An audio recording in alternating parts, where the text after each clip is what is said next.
The Hole in the Bottom of Forever. Created by Arthur Rumrill, Dr. Lee, a man who had spent his career mapping the deep earth with cold precision, began to understand what they had accidentally punched through. Not just crust, but a closed, time-like curve anchored to the borehole itself. The extreme depth, pressure, and heat had created a narrow window where space-time folded back on the drill path. The hole was connected to itself, but offset forward in time by a variable interval that seemed tied to the lunar cycle and solar wind activity. The implications were immediate and terrifying. If they continued drilling or even widened the bore, they risked widening the temporal aperture. Send a probe down tomorrow and it might emerge yesterday.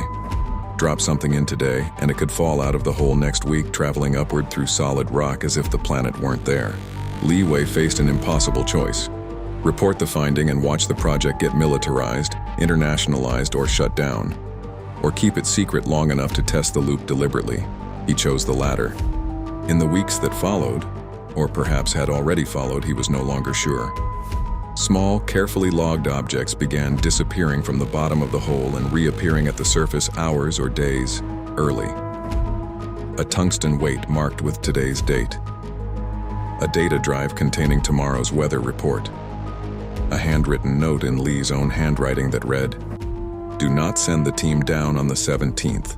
The note arrived on the 15th. On the 16th, Dr. Lee made the call to pause all further drilling. The hole would remain open, monitored, a narrow bridge between now and soon. But the Earth doesn't like being stitched to its own future. Late one night, the seismic array picked up a new signal from the bottom. Not an echo, but a voice. Distorted by heat and pressure, but unmistakably human. It was speaking Mandarin, calm and professional, reciting telemetry readings in real time. It was Li Wei's voice. The transmission was coming from approximately 11 kilometers down and about 36 hours ahead. He listened to his future self describe the exact moment the temporal shear became unstable, the moment the loop would widen uncontrollably, the moment the Taklamakan Desert would experience a brief but catastrophic folding event that would pull surface material into the deep past and ancient rock into the present. At 04:12 local time, the steel casing around the hole mouth groaned and flexed. A wet, rhythmic schlick echoed up from the darkness, like a colossal tongue tasting the air. Then it emerged. The creature was pale, glistening, and deceptively soft-looking in the floodlights, 20 feet of segmented, ringed flesh pulsing like an enormous earthworm freshly dug from garden soil. No eyes, no obvious aggression at first. Just a blind, questing head that swayed gently, a circular maw half hidden behind a fringe of soft, undulating feelers. It looked almost harmless, almost curious. Assistant Zhang Mei, a petite, sharp-eyed woman of 19 years, and the youngest member of the deep crust team, froze 10 meters from the rig floor. Her hard hat slipped back as she stared, flashlight trembling in her grip. "Dr. Lee, have you ever seen anything like this?" she whispered, voice full of pure scientific wonder. She took one cautious step closer, then another. "It's beautiful, like it's tasting the present." Dr. Li Wei, still processing the impossible telemetry, shook his head slowly. "No, May, never, nothing like this. Stay back."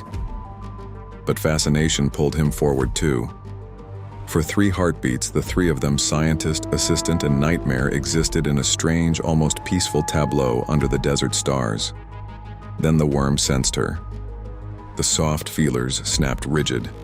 The maw flowered open with horrifying speed, revealing 2 concentric rings of sword-like teeth, long translucent blades dripping with corrosive saliva that stank like rotten eggs. In one lightning strike it lunged. Zhang Mei's scream lasted less than a second. The first bite severed her at the waist in a spray of blood that painted the sand black under the lights. The second chomp took the rest of her torso and head before the creature could even retract. Wet crunching sounds followed as it began to feed, segments rippling in greedy peristalsis. Dr. Lee stumbled backward, horror freezing his voice in his throat. Private First Class Dung, the Ministry of Defense guard assigned to the project, didn't hesitate. He raised his SKS carbine, flicked the selector to full auto, and unloaded the first 30-round magazine in one long, disciplined burst. The 7.62 39 rounds slammed into the worm's upper body with meaty thuds, punching through soft-looking flesh and sending gouts of yellowish ichor exploding outward. The creature convulsed, teeth clashing uselessly on empty air. Deng dropped the empty mag, slammed in a second, and kept firing, another 30 rounds at point-blank range. The worm thrashed violently, its massive length whipping across the rig floor and gouging deep furrows in the sand. Acidic blood hissed where it touched boots and equipment. Finally, with a wet, gurgling shriek, it collapsed half in, half out of the hole, pale body still twitching. Silence fell, broken only by the dripping of blood and the low hum of generators. Dr. Li stared at what remained of Zhang Mei, streaks of red across the sand, a shredded white lab coat, one small boot. His hands shook as he keyed the radio. Control. We have a breach. One casualty. The entity is down, but there are more coming. I can hear them. From deep in the borehole, new scraping sounds answered, dozens of them now. Wet rings contracting against rock and steel, drawn by the fresh blood and the widening temporal wound. The loop had tasted its first meal from the present, and it was hungry for more.